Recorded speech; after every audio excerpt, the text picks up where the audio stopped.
Sir नहीं हो पाएगा सर, प्लीज सर सॉरी नहीं हो पाएगा सर, प्लीज सर। दोस्तों एक बार फिर से स्वागत है आपका प्रजापति न्यूज में।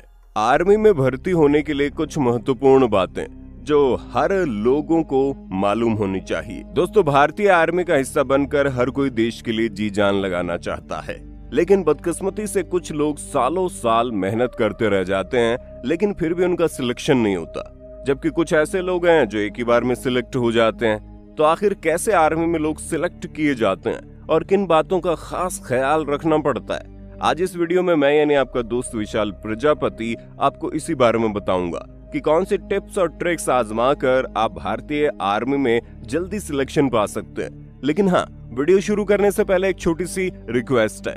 वीडियो के नीचे रेड कलर का सब्सक्राइब बटन दिख रहा होगा, उस पर क्लिक करके सब्सक्राइब कर लें और साइड में बेल आइकॉन भी दिख रहा होगा, उस पर भी क्लिक कर लें ताकि आपको वीडियो मिले सबसे पहले। सबसे पहली चीज तो भारतीय आर्मी में एक साल में एक बार ही भर्ती होती है, इसलिए आपको इस तरह से तैयारी करनी है कि किसी भी हाल में आपके हाथ से मौका ना छूटे। सबसे पहले तो आपको बता दे, अगर आपको भारतीय आर्मी में भर्ती होना है तो उसके लिए आप 3 महीने भी जमकर तैयारी करेंगे तो आपका सिलेक्शन हो सकता है। आर्मी में भर्ती होने के लिए सबसे पहले आपको दौड़ निकालनी होती है, और अगर आप दौड़ ही नहीं निकाल पाते हैं तो बाकी के स्टेप्स बेकार है।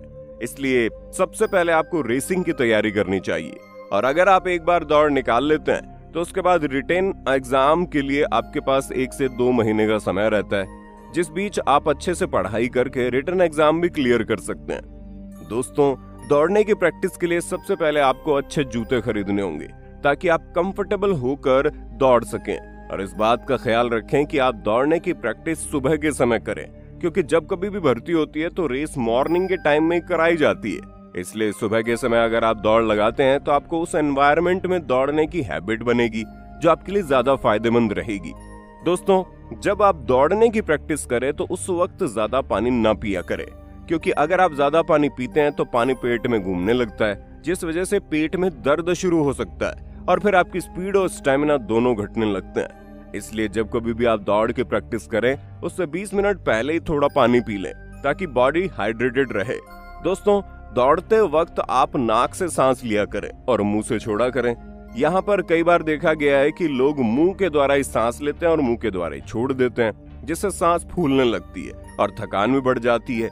आपको ये गलती नहीं करनी, हमेशा नाक से सांस लेनी है और मुंह से छोड़नी है। दोस्तों आप इस बात का ख्याल रखें, कोई भी चीज एक दिन में इम्प्रूव नहीं की जा सकती, इसलिए कई लोग शुरुआत में तो खूब अच्छे से दौड़ लगाते हैं लेकिन फिर बाद में थक जाते हैं और उम्मीद छोड़ देते हैं। ये चीज आपको नहीं करनी है, बल्कि धीरे धीरे शुरुआत करनी है और दिन प्रतिदिन अपने आप को बेहतर बनाते रहना है। एक भी दिन दौड़ लगाने में कंजूसी नहीं करनी।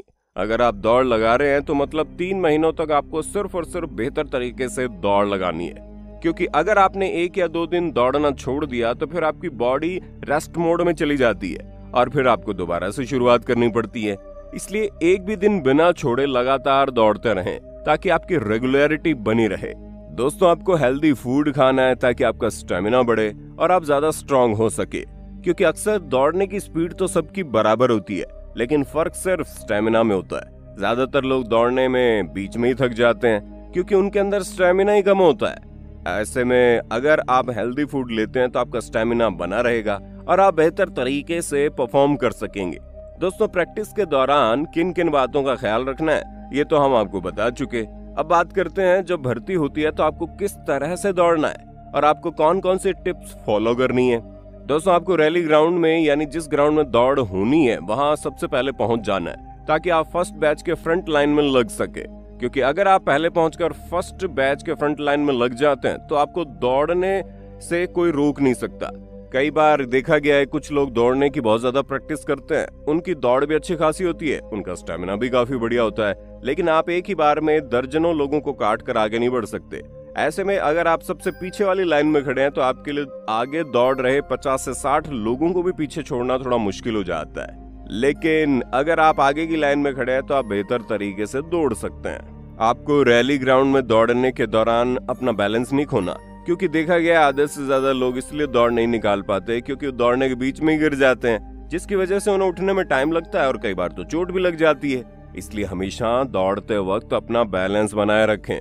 दोस्तों जब दौड़ें स्टार्ट होने वाली हो तो ऑर्डर का इंतजार करें और हमेशा चौकन्ना रहें। एकदम से आवाज आने पर आप दौड़ना शुरू कर दें, क्योंकि जब कभी दौड़ होने वाली होती है तो टेंशन शुरू हो जाती है कि हमारा सिलेक्शन होगा या नहीं होगा। इसलिए पहले से ही अपने आप को रिलैक्स करके रखें और ज्यादा ना सोचें। बस सिर्फ इतना ख्याल रखें कि मैं अपना बेस्ट दूंगा और बाकी जो होगा वो देखा जाएगा। दोस्तों, अगर आपने एक बार दौड़ निकाल दी तो उसके बाद आपके लिए पुशअप, पुलअप और चिनअप करना बहुत ज्यादा मुश्किल नहीं होता। बस आपको इसकी रोज प्रैक्टिस करनी है, क्योंकि अगर आपने अच्छे से प्रैक्टिस कर ली तो इसे क्रैक करना कोई बड़ी बात नहीं है। अब बारी आती है मेडिकल टेस्ट की। दोस्तों, भर्ती की तैयारी शुरू होने से पहले ही आप अपना एक बार मेडिकल चेकअप करवा लीजिए, क्योंकि अगर आप मेडिकल तौर पर फिट नहीं तो आपका आर्मी भर्ती के लिए तैयारी करने का कोई मतलब नहीं है। क्योंकि कुछ लोग ऐसे भी हैं जो सारी चीज क्रैक कर लेते हैं लेकिन फिर मेडिकल में फेल हो जाते हैं। ऐसे में अगर आप मेडिकल में फिट नहीं है तो एक बार दिखा लें, वरना बाकी की तैयारी करने का कोई फायदा ही नहीं है। इसलिए अपनी हेल्थ का हमेशा ध्यान रखें ताकि आप फिजिकल टेस्ट के साथ साथ मेडिकल टेस्ट भी क्लियर कर पाएं। और जब ये दोनों हो जाए तब बारी आती है रिटर्न एग्जाम की, जिसके लिए आपको अच्छे तरीके से तैयारी करनी होगी।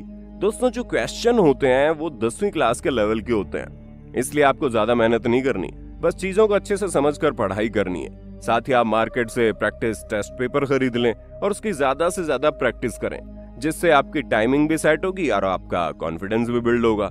और दोस्तों, रिटर्न एग्जाम क्लियर करने के बाद आपको न्यूज़पेपर पढ़ना भी बहुत जरूरी है, ताकि आपको आसपास हो रही चीजों की अच्छे से नॉलेज हो। दोस्तों, अगर आप ये सारी चीजें कर लेते हैं तो आपको आर्मी में भर्ती होने से कोई नहीं रोक सकता। बाकी उम्मीद है आपको वीडियो पसंद आई होगी। इसी तरह की वीडियोस को देखते रहने के लिए हमारे चैनल को लाइक, शेयर, सब्सक्राइब करना ना भूलें और